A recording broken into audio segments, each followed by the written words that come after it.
নমস্কার। আজকে আমরা উপস্থিত হয়েছি বিশিষ্ট শিশু শল্য চিকিৎসক ডক্টর প্রফুল্ল কুমার মিশ্রের কাছে। আমরা তার কাছ থেকে জেনে নেব শিশু রোগ সংক্রান্ত বেশ কিছু তথ্য। আচ্ছা ডাক্তারবাবু, নমস্কার। নমস্কার। আপনি তো দীর্ঘদিন ধরেই এই প্রফেশনের সঙ্গে যুক্ত রয়েছেন, তো আপনার কাছেই আমরা প্রথমে জানতে চাইব যে শিশুদের কি ধরনের রোগ হয়, একটু যদি আপনি প্রাথমিক কয়েকটি বলেন। দেখুন, শিশুদের শল্য রোগ যেগুলো অপারেশন করা যায়, আমি তো শল্য চিকিৎসক, তো তাদের মধ্যে ইনফেক্টিভ এবং ট্রমাটিক, চোট লাগা এবং জীবাণু শরীরে ঢুকে যদি ইনফেকশন কিছু করে, সেই ধরনের এই রোগ ছাড়া মোস্টলি প্রায় মেজরিটি রোগ হয় জন্মগত রোগ, যেটা ক্রোমোজোমাল ডিসঅর্ডার হয়, জন্মগত রোগ হয়। তার ভিতরে আপনি তো জানেন, ট্রমাটিক মানে হচ্ছে চোট লেগে হয়তো মাথায় চোট লাগতে পারে, বোনি ফ্র্যাকচার হতে পারে, এগুলো সব সার্জিক্যাল প্রবলেম থেকেই থাকে। কিন্তু যে ধরনের রোগ যেগুলো ইনফেক্টিভ, ওটা পুজ হয়ে গেল এক জায়গায়, পেটের মধ্যে হতে পারে, বুকের মধ্যে হতে পারে, বিভিন্ন জায়গায় হতে পারে, তখন সেটা সে খুব কম হয়। মেজরিটি রোগ যেগুলো আমরা শল্য চিকিৎসা করি বা অপারেশন করি, সেগুলো সবই হচ্ছে জন্মগত রোগ। যেমন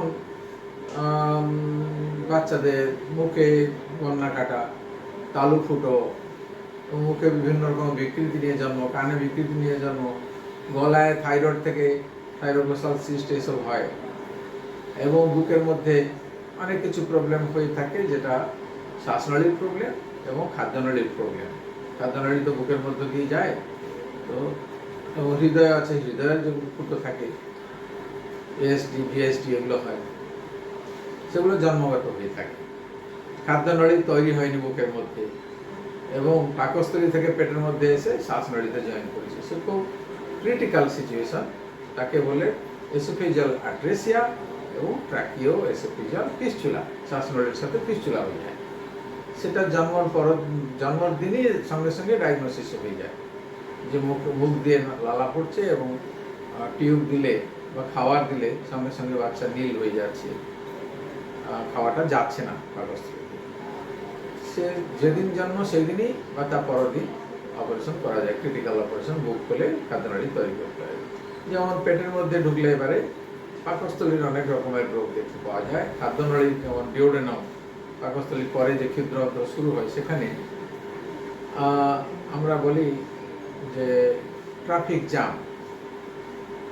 তো ইন্টেস্টাইনাল এমন একটা এমব্রিওলজিক্যাল ট্রাফিক জ্যাম সেখানে, যে সেখানে ডিওডেনাম, যেখানে পাকস্থলীর পরে যে ক্ষুদ্র অন্ত্র, সেখানে পিত্তি রাস্তা জয়েন করছে, অগ্নাশয় বা প্যানক্রিয়াসের যে রাস্তা সেখানে জয়েন করছে, খাদ্য রাস্তা জয়েন করছে, অনেকগুলো রাস্তা জয়েন করছে।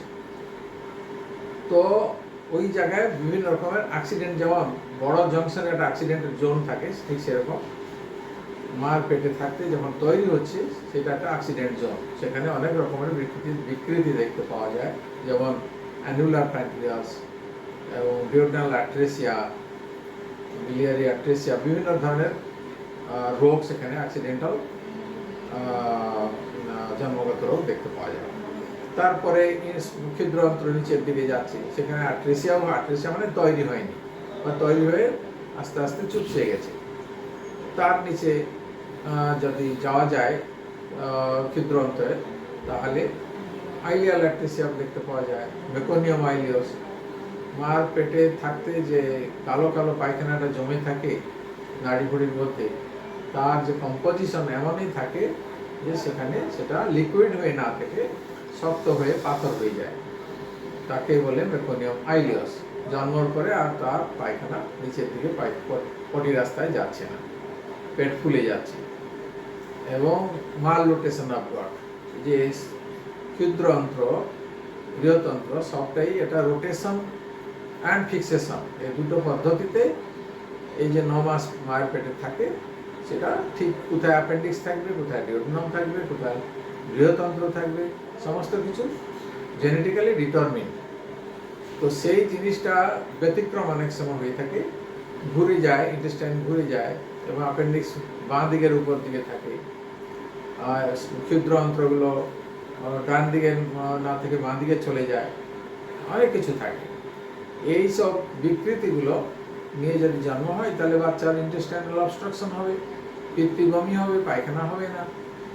তো এগুলো তাছাড়া বৃহতন্ত্রে সেখানে যেমন নাড়িভুড়ি সব তৈরি হয়ে যাচ্ছে, তার সাথে সাথে স্নায়ু তৈরি হয়। স্নায়ু যদি না থাকে তাহলে যা আমরা খাচ্ছি হজম হয়ে নিচের দিকে গিয়ে এক জায়গায় আটকে যায়, আর সে কাজ করে না, নিচে যায় না, তাহলে পেট ফুলতে থাকে, তাকে বলে হার্টস্প্রাংস ডিজিজ। আরও নিচের দিকে গেলে দেখতে পাওয়া যায় যে পটি রাস্তা নেই, তৈরি হয়নি। পটি রাস্তা যদি তৈরি না হয় তাহলে বাচ্চা জন্ম হওয়ার পরে যা খাবে উপর দিকে আস্তে আস্তে বমি হতে লাগবে, আর নিচের দিকে যাবে না, পেট ফুলতে থাকবে।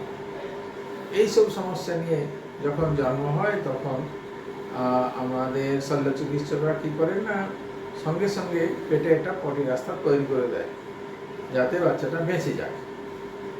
যে পর্যন্ত কাজ করছে সেই পর্যন্ত ইন্টেস্টাইন নিয়ে পেটে একটা রাস্তা তৈরি করে দেওয়া যায় এবং বড় হলে আবার তার কারেক্টিভ সার্জারি করা যায়।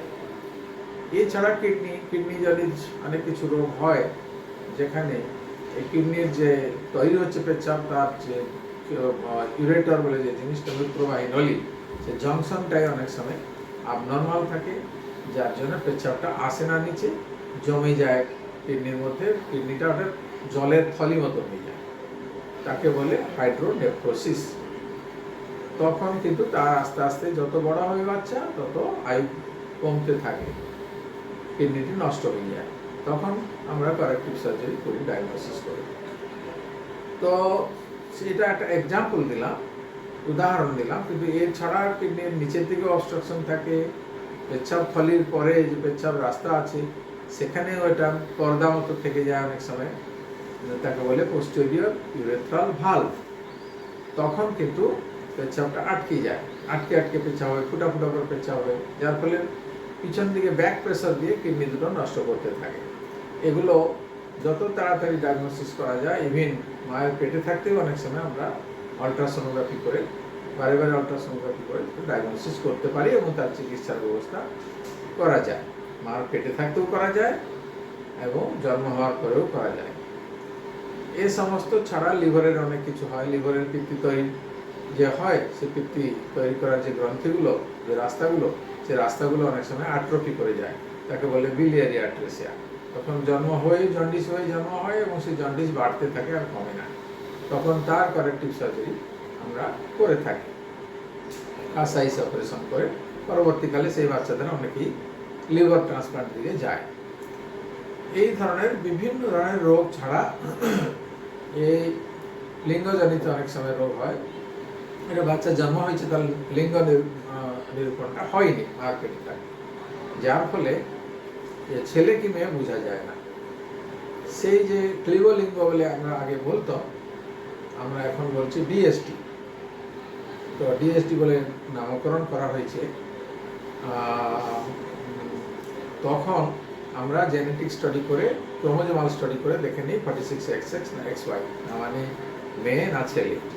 দেখে সেই মতো যদি XX হয়, মেয়ে হয়, তাহলে তার লিঙ্গটাকে সেই মতো পরিবর্তন করতে হয়, এবং যদি ছেলে হয়, XY হয়, তাহলে সেই মতো চেষ্টা করা যাবে তার অ্যাকর্ডিংলি লিঙ্গ নিরূপণ করা, করে সমাজে যেন সে করে খেতে পারে এবং এই রাস্তায় যে ঘুরে বেড়াচ্ছে, সে অপেক্ষা করছে এবং রিসেন্স তৈরি করছে, সেগুলো যেন না হয়। তো এই ছাড়া সাধারণভাবে হার্নিয়া, হাইড্রোসিল, ফাইমোসিস, এগুলো তো আছেই, খুব মাইনর ডিফেক্ট, সেগুলো আমরা সংশোধন করে দিই ভ্যাকসিন নেওয়ার পরে, জন্ম হওয়ার পরে ভ্যাকসিন নেওয়ার পরে। তাছাড়া পুরুষ অঙ্গ যেটা, যাকে আমরা ফ্যালাস বলি বা পেনিস বলা হয়, তাতে তার ডগায় ফুটো না থাকে, অনেক সময় নিচে থাকে, তাকে হাইপোস্পেডিয়াস বলা হয়, এবং উপর দিকে থাকলে তাকে এপিস্পেডিয়াস বলা হয়। তো এই ক্ষেত্রে ভবিষ্যৎ খুবই অন্ধকার। সেই জন্য ওই বাচ্চাগুলিকে আমরা 1 বছর বয়স হয়ে গেলে তার কারেক্টিভ সার্জারি শুরু করে দিই। কারেক্টিভ সার্জারি করে তাকে ঠিকঠাক করে দেওয়া যায়। তাছাড়া ব্লাডার, পেচ্ছাপথলি অনেক সময় পেট এবং পেচ্ছাপথলি দুটোই খোলা থাকে। সেক্ষেত্রে কি করা হয় না, জন্ম হওয়ার পরে 3 মাস পরে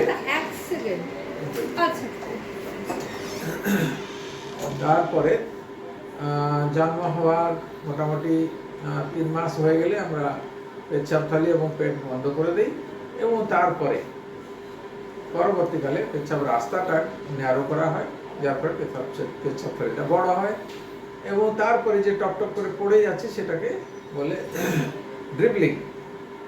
তার কারেক্টিভ সার্জারি আমরা ব্লাডার নেক রিকনস্ট্রাকশন করি। কিডনি দুটো যাতে ভালো থাকে সেই দিকে নজর রেখে অপারেশন স্টেপগুলো স্টেপ বাই স্টেপ আমরা করে থাকি।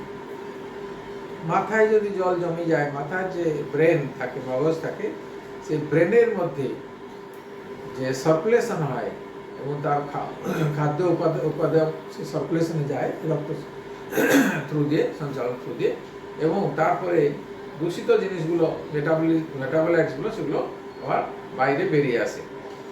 এই সার্কুলেশনে লাগে সেরেব্রোস্পাইনাল ফ্লুইড। সেই সেরেব্রোস্পাইনাল ফ্লুইডটা যদি তার সার্কুলেশনে বাধা হয়, কোনো রাস্তায় অবস্ট্রাকশন থাকে, তাকে হাইড্রোকেফালাস বলে। হাইড্রোকেফালাস মানে তার মাথাটা আস্তে আস্তে জল জমতে জমতে জমতে জমতে বড় হয়ে যায়। জল মানে সেরেব্রোস্পাইনাল ফ্লুইড জমতে জমতে বিরাট বড় একটা হয়ে যায়, মাথা ঠিক সোজা রাখতে পারে না বাচ্চা, এবং তাকে আমরা শন্ট সার্জারি করি করে সেই জলটাকে, এক্সেসিভ ফ্লুইডটাকে শন্টিং করে দেয়, হয় পেরিটোনিয়াম ভেতরে, না হলে প্লুরার মধ্যে, মানে ফুসফুসের চারিদিকে যে স্পেসটা থাকে সেখানে, তা নাহলে হৃদয়ে। এই 3টা জায়গায় আমরা শন্টিং করে থাকি। তো এই সমস্ত কারেক্টিভ সার্জারি ছাড়া লিম্ব সার্জারি যদি দরকার হয়, হাতে পায়ে বিভিন্ন রকম বিকৃতি দেখা যায়, তার জন্য প্লাস্টিক সার্জারি হয়, অর্থোপেডিক সার্জারি হয়, করে কারেক্টিভ সার্জারি করে। উদ্দেশ্য কি? টোটাল উদ্দেশ্য হচ্ছে বাচ্চাদেরকে যেন অক্ষম না থাকে, তারা যেন বড় হলে কর্ম করে নিজের জীবিকা নির্বাহ করে নিজের জীবনটা স্মুথলি রাখে এবং পৃথিবীকে শান্তি দেয়। পৃথিবী, একটা মানুষ যদি অসুস্থ থাকে, পৃথিবী কখনো শান্তিতে থাকতে পারবে না, সে ডিপেন্ডেন্ট হয়ে যায় সবাই উপরে। সেই জন্য সবাইকে যেন ইন্ডিপেন্ডেন্ট হতে হয়, সেই হচ্ছে আমাদের উদ্দেশ্য, যে শিশু শল্য চিকিৎসা করা যায়। আগেকার দিনে এই ব্যাপারটা মানুষের কাছে ছিল না। আস্তে আস্তে এটা স্পেশাল ব্রাঞ্চ হয়ে, স্পেশাল স্বাস্থ্যবিজ্ঞানের একটা বিভাগ হওয়ার পরে মানুষ এ ব্যাপারে সচেতন, এবং কোনো ডিফেক্ট দেখলে সঙ্গে সঙ্গে আমাদের সাথে পরামর্শ করে এবং তার ব্যবস্থা আমরা করে থাকি। নমস্কার। আচ্ছা ডাক্তার, এইবারে একটা ছোট্ট মেসেজ, সেটা হচ্ছে 1 জুলাই আমরা ডক্টরস ডে পালন করে থাকি। সেই ডক্টরস ডে উপলক্ষে আপনার কোনো মেসেজ?